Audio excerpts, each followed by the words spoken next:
Hello friends, welcome to kitchen art. Friends, આજે આપણે બનાવીશું ઝાલમુરી, જે બંગાળનું સ્ટ્રીટ ફૂડ છે. અને હાલમાં જ એક મોદીજીનો વિડીયો ખૂબ જ વાયરલ થઈ રહ્યો છે, જેમાં તે પણ ઝાલમુરી ખાઈ રહ્યા છે. તો આજે આપણે બંગાળી સ્ટ્રીટ ફૂડ ઝાલમુરી બનાવતા શીખીશું. ફક્ત 5 મિનિટમાં જ બની જાય છે અને ખાવામાં એટલું ટેસ્ટી લાગે છે કે વાત ન પૂછો.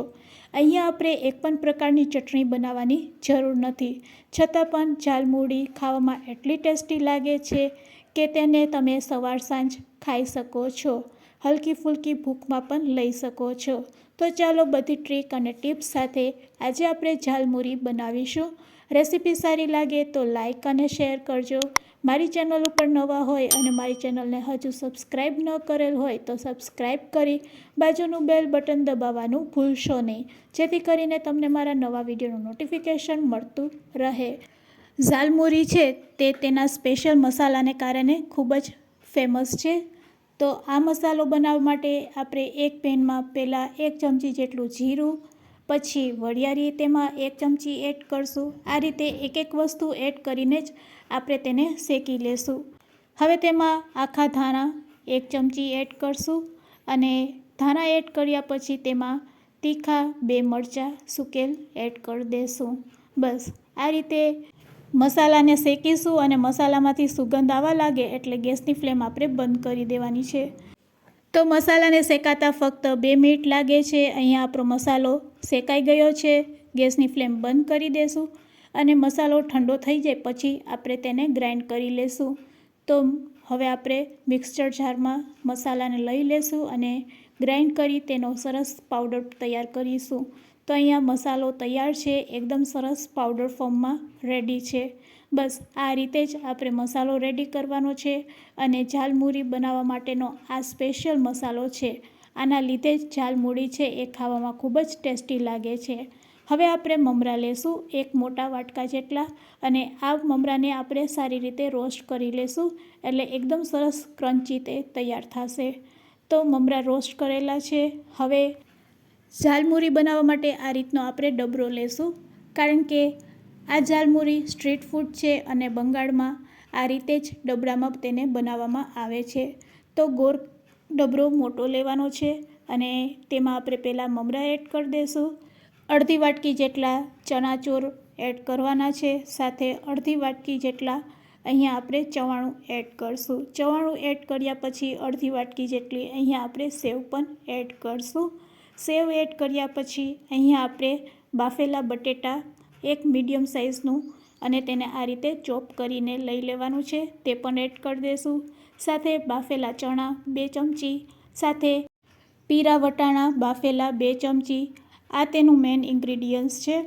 અને હવે મીડિયમ સાઇઝની ચોપ કરેલી ડુંગળી, સાથે લીલું નારિયેળ એડ કરવાનું, ન હોય તો સૂકું નારિયેળ એડ કરી શકો છો. હવે તેમાં આપણે એડ કરશું ટમેટાં ચોપ કરેલા અને સાથે એડ કરશું કાકડી સમારેલી ચોપ કરેલી. સાથે એડ કરવાની છે કાચી કેરી. જો અત્યારે આ સિઝનમાં કાચી કેરી આવે છે તો કાચી કેરી પણ આપણે એડ કરશું. અને સમારેલું લીલું મરચું 1 નંગ એડ કરશું. તીખાશ વધારે પસંદ હોય તો તમે વધારે આ રીતે એડ કરી શકો છો. સાથે થોડી કોથમરી એડ કરવાની છે. હવે જે આપણે મસાલો તૈયાર કરેલો છે તે બધો તેમાં એડ કરી દેવાનો છે. મસાલો એડ કર્યા પછી હવે તેમાં સ્વાદ મુજબ આપણે મીઠું નાખી દઈશું. સ્વાદ મુજબ મીઠું નાખ્યા પછી તેમાં 1 ચમચી જેટલો આમચૂર પાવડર એડ કરશું. હવે તેનું મેઇન ઇન્ગ્રીડિયન્ટ્સ છે અથાણાનું તેલ. આમ તો એ લોકો અથાણામાં મસ્ટર્ડ ઓઇલ વાપરતા હોય છે અને તેના જ કારણે એકદમ સરસ ફ્લેવર આવતી હોય છે. જો તમારે બંગાળી ફ્લેવર જોતી હોય તો મસ્ટર્ડ ઓઇલનો ઉપયોગ કરવાનો. તો આ રીતે અથાણામાંથી 2 ચમચી આપણે તેલ લઈને એડ કરી દઈશું. સાથે લીંબુનો રસ 1 ચમચી. બસ. તો બંગાળમાં આ રીતે જ સાદી સૂકી ભેળ મળતી હોય છે અને ખૂબ જ ફેમસ છે ઝાલમુરી. તેને સર્વ કરવા માટે પણ એક રીત છે. તો આપણે તેને ડબ્બામાં સારી રીતે આ રીતે વ્યવસ્થિત પહેલાં હલાવીને મિક્સ કરી લેશું અને થોડુંક પણ તેલ ઓછું લાગે તો તમે 1 ચમચી વધારે એડ કરી શકો છો. હંમેશા અથાણાંનો જ ઉપયોગ કરવાનો. અથાણાંનું તેલ તમે તેમાં વાપરશો એટલે એકદમ સરસ ફ્લેવર આવશે. તો આ ઝાલમુરી બનાવવા માટે 2 ઇન્ગ્રીડિયન્ટ્સ મેન છે. આમ તો આને આપણે સૂકી ભેળ કહી શકીએ છીએ, પણ તેમાં એક મસ્ટર્ડ ઓઇલ અને તૈયાર કરેલો મસાલો, આ બેના કારણે આ ભેળ ખાવામાં ખૂબ જ ટેસ્ટી લાગે છે. અને જો તમારે તીખાશ વધારે જોતી હોય તો તમે સમારેલું લીલું મરચું વધારે એડ કરી શકો છો. હવે એવો અનુભવ કરવો હોય કે આપણે બંગાળમાં જઈને આ સ્ટ્રીટ ફૂડ ખાઈ રહ્યા છે, તો તેને આપણે તે જ રીતે સર્વ કરીશું. તો બંગાળી સ્ટ્રીટ ફૂડને પેપરકોનમાં આ રીતે ભરી દેશું. તો આ રીતે જ તેને સર્વ કરવામાં આવે છે. અને પછી બસ તેના ઉપર થોડીક સેવ અને થોડીક કોથમરી આપણે સ્પ્રેડ કરી દેશું. તો બંગાળનું સ્ટ્રીટ ફૂડ ઝાલમુરી રેડી છે સર્વ કરવા માટે, જે મોદીજીનું પણ ફેવરેટ છે. તો ફ્રેન્ડ્સ, આજની આ રેસીપી તમને કેવી લાગી તે મને કમેન્ટ્સમાં જરૂરથી કહેજો. વિડીયો યુઝફુલ લાગ્યો હોય તો તમારા ફ્રેન્ડ્સ, મિત્ર અને ગ્રુપમાં શેર કરવાનું ભૂલશો નહીં.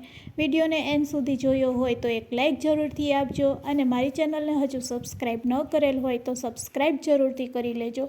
Thanks for watching. ફરી મળીશું એક નવા જ વિડીયો સાથે.